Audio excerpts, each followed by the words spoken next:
Diễm xin chào cô chú, anh chị, các bạn và các em.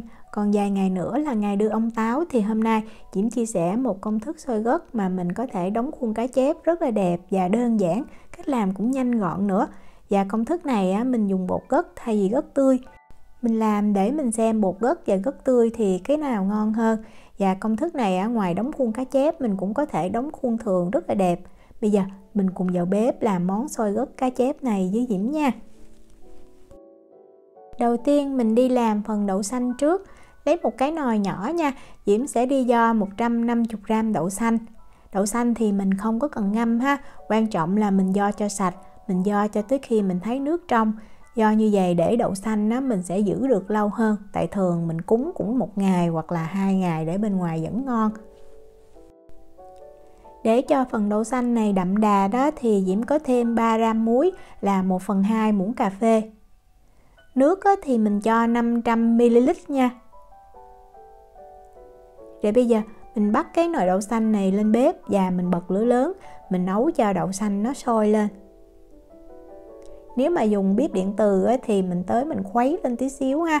Tránh cho đậu xanh nó bị dính ở bên dưới. Khi mà mình thấy nước bắt đầu sôi nè thì mình hạ xuống lửa trung bình nha. Tránh cho đậu xanh nó bị trào đó.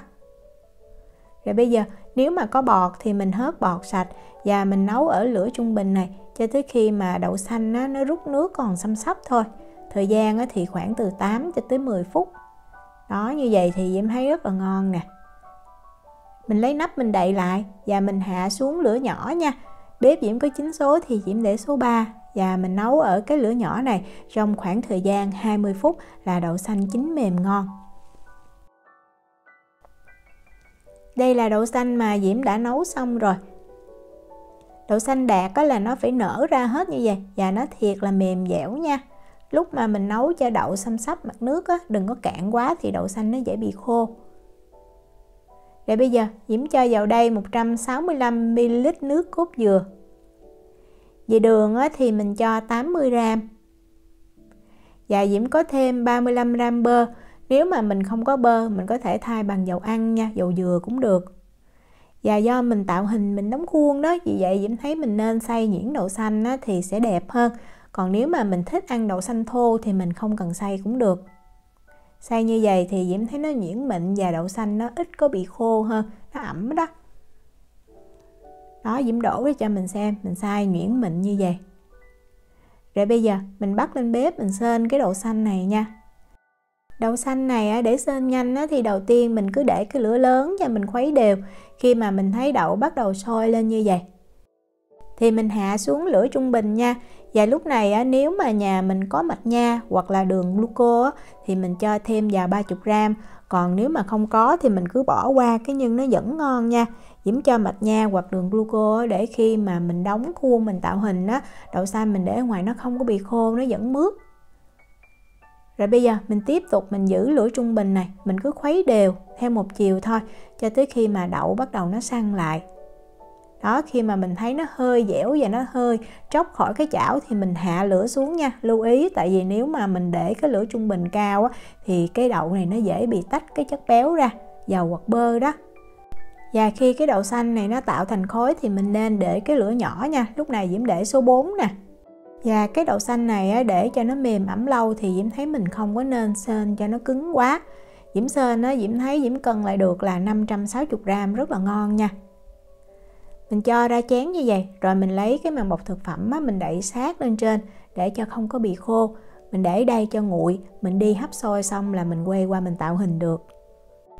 Để nấu xôi thì mình cần 500g nếp và hôm nay Diễm dùng nếp hiệu này. Nếp hiệu này thì Diễm thấy nó dẻo nhưng mà xôi nó dễ bị bể nha. Trong khi cái nếp hiệu này thì Diễm thấy nó không có dẻo bằng, nhưng mà khi mình hấp xong thì hạt xôi nó còn nguyên hạt hơn. Và ngon nhất vẫn là nếp cái hoa vàng. Nhưng mà nếp cái hoa vàng mình không có nên dùng để mình đóng khuôn tại vì nó không có rõ nét. Vì vậy nếu đóng khuôn thì mình nên dùng nếp hạt dài như vậy ha. Rồi bây giờ mình mang 500g nếp và mình vo cho sạch ha. Vo khoảng từ 2 cho tới 3 lần nước. Nếu mà mình muốn cái xôi được giữ lâu thì mình vo nước cho nó sạch. Rồi mình xả nước ở nhiệt độ phòng nha, không nóng cũng không lạnh. Và mình ngâm cái nếp này trong khoảng thời gian là 30 phút. Lưu ý là mình chỉ ngâm 30 phút thôi nha, mình đừng có ngâm lâu thì mình dùng cái phương pháp xào á, cái hạt nếp nó dễ bị bể. Và như Diễm nói đó, hôm nay mình sẽ dùng bột gấc thay vì gấc tươi. Thì bột gấc á, Diễm mua hiệu này nha. Bột gấc á, thì khi mà nấu sôi xong á, Diễm thấy nó vẫn thơm nhưng mà nó không thể nào thơm như là mình dùng gấc tươi được. Và cái màu nó đậm nhưng mà nó lại không giữ màu được lâu như là gấc tươi. Công thức này á, thì mình cần 25g bột gấc. Nếu mà mình thích ăn thiệt là đậm đà thì mình có thể tăng thêm. Cái này là tùy mình ha. Diễm cho vào đây 1/2 muỗng cà phê muối là 3g. Và do bột gấc á, vì vậy mình sẽ thêm vào 2 muỗng canh nước là 30ml. Nếu mà mình dùng gấc tươi á, thì mình lột ra mình lấy cái thịt gấc là 100g và mình không cần cho nước nha. Để gấc lên màu đẹp và cái mùi nó cũng thơm hơn á, thì mình cho thêm 2 muỗng cà phê rượu trắng hoặc là rượu gạo đều được nha. Phải có rượu thì Diễm thấy á, cái xôi nó mới thơm, cái mùi gấc nó mới lên được. Bột gấc á, thì bây giờ mình khuấy cho nó hòa đều với lại cái hỗn hợp nước nè. Mình để đây tí xíu là nó sẽ hút nước và nó đặc lại. Nếu mà mình làm gấc tươi á, thì mình cũng trộn lên rồi mình cũng để cho gấc nó nghỉ chút ha. Bây giờ mình quay trở lại với nếp. Nếp sau khi Diễm ngâm chính xác 30 phút á, thì bây giờ mình lấy một cái rây và mình đổ nếp ra cho nó ráo nước.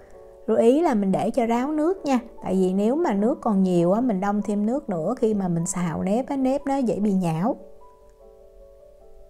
Lấy một cái chảo to chút và mình nên dùng chảo chống dính. Mình cho nếp đã để ráo vào. Diễm cho vào đây 165ml nước cốt dừa. Diễm dùng coconut milk ha. 150ml nước. Rồi mình lấy cái bột gấc hồi nãy mình đã ngâm đó mình cho vào chung luôn. Mình dùng cái cây quết bột đó. Bây giờ mình sẽ trộn cho cái bột gấc này nè, nó đều với lại cái hỗn hợp nếp. Khi mà đều hết rồi thì mình bắt lên bếp và mình xào liền luôn ha. Mình để cái lửa lớn xuyên suốt quá trình mà mình xào cái nếp này luôn, không cần hạ lửa nha. Và mình cứ đảo đều thôi cho tới khi mà mình thấy nếp nó rút hết cái chất lỏng vào. Cách xào này thì Diễm thấy nó vừa nhanh gọn, mình muốn mình nấu là mình ăn liền. Và khi mà mình để sôi nguội nó không có bị cứng, không có bị lại gạo gì hết. Và cái nếp này hôm nay Diễm xào thì Diễm thấy hạt nếp nó hơi bị bể, nhưng mà thật ra Diễm thấy nó dẻo ngon. Đó, khi mà mình thấy nó rút hết vào như vậy, quan trọng là phải rút hết chất lỏng vào trong hạt nếp nha. Hạt nếp nó khô ráo, thì như vậy khi mà hạt xôi mình nấu xong nó mới dẻo, nhưng mà nó vẫn còn nguyên hạt.